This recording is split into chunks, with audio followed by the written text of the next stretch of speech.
नमस्कार दोस्तों, पाथफाइंडर पर आप सभी का स्वागत है। आई होप आप सभी बहुत अच्छे हैं और अपनी तैयारी बहुत सही तरीके से कर रहे हैं और अपने सपनों को उड़ान देने के लिए, अपनी तैयारी को सही दिशा देने के लिए आपने उड़ान बैच में एनरोल कर भी लिया होगा। अगर नहीं किया है तो अभी जाकर एनरोल कर लीजिए, डिस्क्रिप्शन बॉक्स में डिटेल्स गिवन है।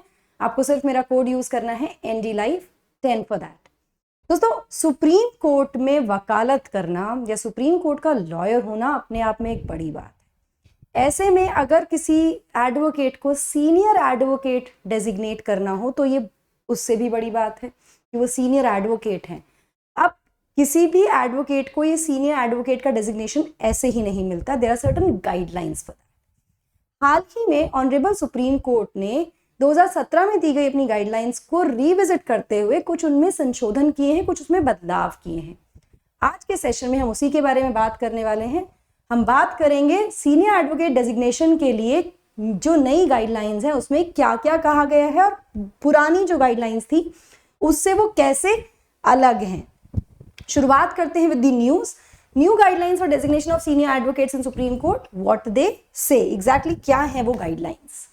तो before we go and see those guidelines, बहुत इंपॉर्टेंट है, आपको ये पता होना चाहिए कि जिस प्लेटफॉर्म से आप जुड़ना चाहते हैं, जुड़ चुके हैं, उस प्लेटफॉर्म का सक्सेस रेट क्या है। तो अनअकैडमी प्लेटफॉर्म से जुड़े हुए बच्चों का यहाँ पर मैं आपको हर 3 में से एक सिलेक्शन जो है यूपीएससी में इस बार अनअकैडमी के किसी लर्नर का हुआ है। किसी ना किसी फॉर्म में वो अनअकैडमी से जुड़े हुए थे। ये टॉपर्स की लिस्ट जो आपके सामने है, आप भी इसमें से एक हो सकते हैं। लेकिन इसके लिए आपको करना क्या होगा, तरीके भी तो होंगे। तरीका है उड़ान बैच। अगर आपने अभी तक एनरोल नहीं किया तो अभी एनरोल कर लीजिए। अभी आपको ये बैच मिल रहा है केवल 8,000 रुपये में। लेकिन अगर आप 26 जुलाई या उसके बाद एनरोल करेंगे तो प्राइजेस बढ़ जाएंगे 35% तक। तो समय नहीं है। वैसे भी 2024 की तैयारी करने वाले बच्चों का समय बहुत लिमिटेड है, एक एक दिन कीमती है। तो अब और डिले मत कीजिए, अभी जाकर अपने आप को एनरोल कर लीजिए विद माई कोड NDLive10 और उड़ान बैच। यहाँ पर मैं पॉलिटी और NCERT जैसे टॉपिक्स कवर कराने वाली हूँ। इसके अलावा बेनिफिट्स क्या हैं? बेनिफिट्स ये हैं कि 900 से ज़्यादा घंटे की आपको लाइव क्लासेस मिलेंगी, मेंस और प्रीलिम्स की टेस्ट सीरीज मिलेगी, live answer writing, live notes making मिलेगी। इसके अलावा कॉम्प्रिहेंसिव कवरेज होगा प्रीलिम्स मेंस इंटरव्यू का। अगर आप प्रीलिम्स क्रैक करते हैं तो फ्री मेंस मेंटोरशिप और इंटरव्यू गाइडेंस प्रोग्राम जैसी बेनिफिट्स आपको मिलेंगे। टॉपर्स की क्लासेस और मेंटोरिंग भी आप अवेल कर सकते हैं और बहुत ही सही तरीके से वेल प्लान शेड्यूल होगा इस पूरे बैच का। बैच 1 अगस्त से शुरू हो रहा है। जो बच्चे ऑलरेडी उड़ान का हिस्सा हैं वो डेफिनेटली अपने एक्सपीरियंसेस को हमारे साथ शेयर कर रहे हैं। अगर आपने अभी तक नहीं किया तो आप भी शेयर कीजिएगा, हमें फीडबैक जरूर दीजिएगा, क्योंकि अभी तक बहुत अच्छे फीडबैक हमको उड़ान बैच में मिले हैं। कॉस्ट इफेक्टिव होने के साथ साथ क्वालिटी में कोई भी कॉम्प्रोमाइज यहाँ पर हमने नहीं किया है। इसी के साथ साथ मैं आपको बता दूं कि अब समय नहीं है डिले करने का। It is time to act. अभी जाइए और एनरोल कर लीजिए विद माई कोड NDLive10, क्योंकि 26 जुलाई से प्राइसेस बढ़ जाएंगे। बैच 1 तारीख से शुरू हो रहा है तो 1 तारीख का वेट मत कीजिएगा, उससे पहले ही खुद को एनरोल कर लीजिए। समुद्र मंथन हम लेकर आए हैं जहां पर 25 MCQs होंगे 30 मिनट में। हिंदी इंग्लिश दोनों भाषाओं में होंगे। ये मैं आपको RRR बताती हूँ ना, रीड रिवाइज एंड रिटेन। ये रिटेंशन के लिए आपके लिए बहुत जरूरी है कि जो आप पढ़ रहे हैं वो वाकई में आप रिटेन कर पा रहे हैं कि नहीं कर पा रहे हैं। एनरोल करने के लिए कोड यूज करना है NDLive10। चलिए शुरुआत करते हैं न्यूज की। तो सुप्रीम कोर्ट ने पब्लिश की है नई guidelines for the designation of senior advocates which are practising mainly in the apex court. जो सुप्रीम कोर्ट में प्रैक्टिस कर रहे हैं उनके लिए कैसे डेजिग्नेट किया जाएगा उनको सीनियर एडवोकेट, इसके संबंध में गाइडलाइंस इशू की गई हैं। चलिए, ये जो गाइडलाइंस हैं ये कब आई हैं? गाइडलाइंस आई हैं 12 मई को। एक रूलिंग आई थी जो कि डिलीवर की गई थी 3 जज बेंच के द्वारा, जिसको लीड किया था जस्टिस SK कौल ने, एक केस में जो कि चाह रहा था modification in the conferment of senior advocate designation, जो कि 2017 में SC की रूलिंग के जो गाइडलाइंस रेंडर्ड थी ना, उसमें कुछ मॉडिफिकेशंस के लिए केस गया था। इस केस की सुनवाई के समय जो सुनवाई हुई थी उस रूलिंग के आधार पर ही गाइडलाइंस इशू की गई हैं। ठीक है, चलिए, तो गाइडलाइंस हैं क्या कहती है नई गाइडलाइंस? जो नई गाइडलाइंस है वो प्रिस्क्राइब करती है मिनिमम एज एज 45 ईयर्स 45 साल की आयु मिनिमम आयु होगी to apply for the senior advocate designation. ये एक बहुत इंपॉर्टेंट पॉइंट है। क्यों? क्योंकि इससे पहले जो गाइडलाइंस थी वहां पर कोई भी मिनिमम एज प्रिस्क्राइब नहीं की गई थी। ये जो एज लिमिट है इसको रिलैक्स किया जा सकता है कमिटी के द्वारा। कौन सी कमिटी, इसके बारे में आगे बात करेंगे। कमिटी के द्वारा, चीफ जस्टिस ऑफ इंडिया के द्वारा या फिर सुप्रीम कोर्ट के जज के द्वारा, अगर वो रेकमेंड करते हैं किसी एडवोकेट का नेम जो कि 45 की एज जिन्होंने अटेन नहीं की अभी तक, तो वहां पर रिलैक्सेशन भी है, लेकिन मिनिमम एज क्या कर दी गई है? 45 ईयर्स कर दी गई है। जैसा कि मैंने आपको बताया कि कोई भी मिनिमम एज नहीं थी अंडर दी 2017 की गाइडलाइंस, या फिर जो 12 मई की जो रूलिंग थी ना सुप्रीम कोर्ट की, इसमें मिनिमम एज के बारे में बात नहीं की गई थी, लेकिन गाइडलाइंस में मिनिमम एज क्राइटेरिया दिया गया है। ठीक है, यहां पर 12 मई की जो रूलिंग थी उसमें कहा गया था कि although designations in Supreme Court in comparison to High Courts have usually taken place at the age of 45 plus. Normally जब सीनियर एडवोकेट डेजिग्नेशन मिलता है सुप्रीम कोर्ट में, अधिकतर ऐसे केसेस में देखा जाता है कि 45 साल से ऊपर की ही आयु होती है लॉयर्स की, एडवोकेट्स की इस केस में। बट उसके बाद, उसके अलावा ऐसा नहीं कि यंगर एडवोकेट्स ने कभी भी को ऐसे सीनियर एडवोकेट डेजिग्नेट नहीं किया गया है। तो ये रूलिंग थी, तो मिनिमम एज की बात नहीं की गई थी, लेकिन गाइडलाइंस में मिनिमम एज दे दी गई है विद रिलैक्सेशन भी है कि कमिटी, सीजेआई या सुप्रीम कोर्ट का कोई जज अगर चाहते हैं तो वो रिलैक्स कर सकते हैं अगर वो रेकमेंड करते हैं किसी एडवोकेट का नेम। ठीक है, नाउ यहां पर 2017 गाइडलाइंस ने कहा था कि सीजेआई अलोंग विद एनी जज, मतलब कुछ माइनर चेंजेस, आप देखिए बहुत इंपॉर्टेंट चेंजेस हैं।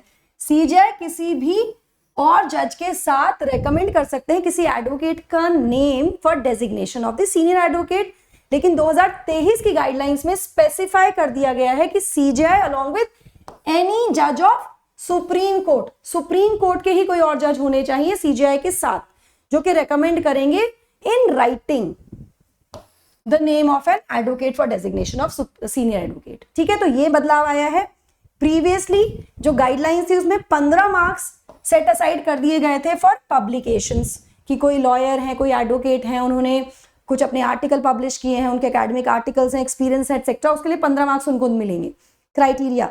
लेकिन 12 मई की जो रूलिंग है उसको ध्यान में रखते हुए नई गाइडलाइंस ने कहा है कि सिर्फ 5 मार्क्स ही सेट असाइड किए जाएंगे, will be given for publication of academic articles, experience of teaching assignments in the field of law, guest lectures delivered in law schools and professional institutions connected with the law combined। इन सबको मिला के केवल 5 marks दिए जाएंगे, 5 marks अलग किए गए हैं।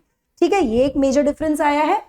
इसके अलावा 2017-18 की जो गाइडलाइंस थी उसमें committee for designation of senior advocates, एक कमिटी की बात थी, और परमानेंट कमिटीज को क्रिएट किया गया था 2017 के जजमेंट के बाद, 2017 के बाद। ठीक है, विद पावर्स ऑफ कन्फर्मेंट। तो committee of designation for designation of senior advocates या परमानेंट कमिटी, यहां पर सीजेआई चेयर करेंगे इस कमिटी को, was to chair the committee, जिसमें कि there would be 2 senior most Supreme Court जजेस, अटॉर्नी जनरल ऑफ इंडिया और एक मेंबर ऑफ द बार, जो कि नॉमिनेट किया जाएगा by the chair and other members. ये मेंबर्स होंगे, ये कमिटी होगी। सीजेआई और बाकी जो जजेस होंगे वो रेकमेंड करेंगे name of an advocate for this designation, ये इसमें कहा गया था। ऑल्टरनेटिवली इसके अलावा एक तो ये तरीका था, ठीक है, इसके अलावा क्या था, इसके अलावा कोई भी एडवोकेट्स अपनी एप्लीकेशन, मतलब एक तो यह कि रेकमेंडेशन के थ्रू आ रहे हैं एडवोकेट्स जिनको सीनियर एडवोकेट डेजिग्नेट किया जा रहा है, इसके अलावा जिन एडवोकेट्स को रेकमेंड नहीं किया जा रहा उनके पास क्या ऑप्शन है, उनके पास ऑप्शन ये है कि वो खुद से भी अपनी एप्लीकेशन सबमिट कर सकते हैं परमानेंट सेक्रेटरीट को, जिसमें कि उनका इवैल्यूएशन होगा अलग अलग क्राइटेरियाज पर, जैसे कि 10 से 20 साल की लीगल प्रैक्टिस उनकी हुई है कि नहीं हुई, चाहे वो एक एडवोकेट की तरह हो या फिर डिस्ट्रिक्ट जज की तरह हो या जुडिशियल मेंबर की तरह हो इंडियन ट्रिब्यूनल के। यहां पर क्वालिफिकेशन जो होगी एलिजिबिलिटी की वो ये होगी कि the person should not be less than that prescribed for a district जज। जो डिस्ट्रिक्ट जज की क्वालिफिकेशन है उससे कम क्वालिफिकेशन यहां पर नहीं हो सकती हैं, ये इसमें ऑप्शंस थे। नाउ कोर्ट ने क्या डिसाइड किया था इंदिरा जयसिंह केस में। अब ये केस 2017 का है, जिसके बाद नई रूलिंग्स आई थी, नई गाइडलाइंस आई थी। तो बेसिकली इस केस में क्या हुआ था ना, जो इंदिरा जयसिंह थे उन्होंने बेसिकली कहा था कि जयसिंह ने चैलेंज किया था जो प्रोसेस है of designation of the advocates as senior advocate, उन्होंने कहा था कि वो प्रोसेस ओपेक है, ट्रांसपेरेंट नहीं है, आर्बिट्री है और फ्रॉड है विद नेपोटिज्म, नेपोटिज्म से भरा हुआ है, ये आरोप थे। यहां पर अक्टूबर 12 2017 में 3 जजेस बेंच ने सुप्रीम कोर्ट की, जिसको हेड किया था उस समय के जस्टिस रंजन गोगोई ने, नई गाइडलाइंस ले डाउन की थी सुप्रीम कोर्ट के लिए और बाकी हाई कोर्ट्स के लिए भी on the process of designating senior advocates. इन वाली गाइडलाइंस को अब रिव्यू किया गया है, इन वाली गाइडलाइंस के साथ अब इनमें संशोधन करके नई गाइडलाइंस आई हैं 2023 की गाइडलाइंस। तो ये इसका बैकग्राउंड है। आई थिंक आपको भी समझ में आ गया होगा। ये केस आया, इससे पहले क्या होता था, ये होता था। इस केस के बाद ये वाली गाइडलाइंस आई जो 2018 में आई, 2017 केस के बाद, और अब ये 2023 की गाइडलाइंस आ गई है जो 12 मई का जजमेंट था ऑनरेबल सुप्रीम कोर्ट का, उसके बाद। ठीक है, चेंजेस आए हैं, जो बदलाव आए हैं वो मैंने आपको बता दिए ना। इस सबसे पहले 2017 से पहले क्या होता था, 2017 से पहले सेक्शन 16 जो था ऑफ एडवोकेट्स एक्ट 1961, ये गवर्न करता था अपॉइंटमेंट ऑफ सीनियर एडवोकेट्स। इसके द्वारा सीनियर एडवोकेट्स को अपॉइंट किया जाता था। इसमें क्या दिया हुआ है, सेक्शन 16 क्लॉज 1 कहता है कि there shall be 2 classes of advocates, 2 classes of advocates होंगे, जिसमें सीनियर एडवोकेट्स और अदर एडवोकेट्स होंगे। Besides this, section 16 clause 2 allow करता था किसी एडवोकेट को सीनियर एडवोकेट डेजिग्नेट करने के लिए, अगर वो कंसेंट देते हैं अपनी, अगर वो उसके लिए हामी भरते हैं, वो कहते हैं हाँ मैं ठीक है अग्री करता हूं, मतलब उन्होंने कंसेंट दी है टू इट। एंड इसके साथ साथ अगर सुप्रीम कोर्ट या हाई कोर्ट इस ओपिनियन का है that by virtue of his ability, मतलब जो एडवोकेट है उनकी ability, standing at the bar या स्पेशल नॉलेज और एक्सपीरियंस इन लॉ, वो डिजर्व करते हैं इस डिस्टिंक्शन को, इसके बाद ही उनको सीनियर एडवोकेट डेजिग्नेट किया जाएगा। It was the chief justice and the जजेस who designated an advocate as the senior advocate 16 के under of the advocates act. ठीक है, जिसके बाद 17 आया, उसके बाद 23 आया। Now, what are the guidelines? Why are the guidelines being changed? अब इनका बदलाव क्यों किया गया? फरवरी 2023 में सेंट्रल गवर्नमेंट ने चाहा कि कुछ बदलाव आने चाहिए इन गाइडलाइंस में for the designation of senior lawyers, जो कि इशू किए गए थे by the supreme court after the 2017 ruling, 2017 की रूलिंग के बाद। उसमें बदलाव लाने के लिए फरवरी 2023 में जो केंद्र सरकार है उसने कहा कुछ बदलाव आने चाहिए, जिसके लिए सेंट्रल गवर्नमेंट ने एक एप्लीकेशन फाइल की for the modification before the supreme court on फरवरी 16। उसके बाद कोर्ट में एप्लीकेशन चली गई। यहां पर looking at to revisit the parameters, इन पूरे पैरामीटर्स को रिविजिट करने के लिए for determining the designation of senior advocates, centre ने साइट किया था 74th paragraph of 2017 ruling, para 36 in the main judgment, जो कि एक्नॉलेज करता है that the guidelines are not exhaustive. जो 2017 की गाइडलाइंस है वो एग्जॉस्टिव नहीं थी और उनको ओपन छोड़ दिया गया था for the consideration of the court at such point of time that the same becomes necessary. जैसा कोर्ट कहेगा वैसा हो जाएगा, मतलब एक क्लियर क्लैरिटी नहीं थी प्रॉबेबली, जिसकी वजह से सेंटर चाहता था कि मॉडिफाई किया जाए उन गाइडलाइंस को जो 2017 के जजमेंट के बाद आई थी, जिसकी वजह से अब ये नया 16 फरवरी को एप्लीकेशन गई, 12 मई को रूलिंग आई, उसके बाद नई गाइडलाइंस इशू की गई for the designation for the criteria or for the parameters for the designation of senior advocate in Supreme Court specially. I hope आपको ये समझ में आया हो। चलिए, उड़ान जीएस और ऑप्शनल कॉम्बो के बारे में क्विकली आपको बता दूं, ये भी 1 अगस्त से शुरू हो रहा है दोस्तों। लाइव क्लासेस मिलेंगी, अनलिमिटेड एक्सेस मिलेगा आपको सभी ऑप्शनल की लाइव और रिकॉर्डेड क्लासेस का, पूरी कवरेज होगी इन सभी दिग्गजों के साथ, जहां पर हम 4 ऑप्शनल शुरू करने वाले हैं, PSIR, geography, history and anthropology. Answer writing practice होगी डिटेल इवैल्यूएशन के साथ आपकी। अगर आपने एनरोल नहीं किया तो अभी एनरोल कर लो जीएस ऑप्शनल के लिए केवल 15,000 रुपए में, और अगर आप 25 तारीख तक एनरोल करते हैं तो ये प्राइस पड़ेगा। अगर 25 तारीख के बाद 26 को आप एनरोल करेंगे, बैचेस 1 से शुरू हो रहे हैं, तो 35% तक का इंक्रीज यहां पर हो जाएगा। कोड आपको यूज करना है NDLive10। Don't forget to use this code NDLive10 so that I can help you in your preparation.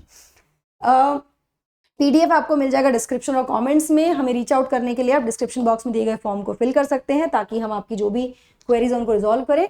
अगर आप सिर्फ ऑप्शनल पढ़ना चाहते हैं तो ऑप्शनल कार्निवल हमारा है, जहां पर आपको लाइव क्लासेस मिल रही हैं, अनलिमिटेड एक्सेस मिल रहा है, आंसर राइटिंग प्रैक्टिस मिल रही है इन सभी ऑप्शनल कोर्सेज की, जहां पर आपको PSIR 15 अगस्त से शुरू हो रहा है, 1 अगस्त से ज्योग्राफी शुरू हो रहा है, 15 अगस्त से ही हिस्ट्री शुरू हो रहा है, और एंथ्रोपोलॉजी शुरू हो रहा है 1 सितंबर से। इसमें भी आप एनरोल कर सकते हैं, लेकिन डेट आप याद रखें कि आपको 25 जुलाई तक ही एनरोल करना है विद माय कोड NDLive10। 26 जुलाई आप एनरोल करेंगे तो फीस बढ़ जाएगी 35% तक। अभी केवल 8,000 रुपये में आपको ये कोर्सेज मिल रहे हैं। Please don't delay. ये है हमारी पूरी टीम ऑफ पाथफाइंडर जो आपके साथ निरंतर प्रयासरत है, निरंतर लगी हुई है आपके सपनों को, आपकी प्रिपरेशन को सही दिशा में उड़ान देने के लिए। तो अभी जुड़ जाइए हमारे साथ विद माय कोड NDLive10 और यहाँ पर दिए गए सभी टॉप एजुकेटर्स के साथ आप पढ़ सकते हैं, अपनी प्रिपरेशन स्टार्ट कर सकते हैं। डूज एंड डोंट्स के लिए यूपीएससी के पर्सपेक्टिव सीरीज से जुड़ जाइए, सीरीज जो कि यूपीएससी टॉपर्स के द्वारा है। इसके अलावा हमारे चैनल को सब्सक्राइब करने के लिए आपको इस QR कोड को स्कैन करना होगा so that you get all the details information about our courses, batches, timings और सब कुछ आपको अपने फिंगर टिप्स में मिल जाएगा। So that is it from my side. I hope you like the session. Don't forget to like, share and subscribe to the channel and also hit the bell icon so that you get notifications about our latest updates. Thank you so much. God bless. Take care.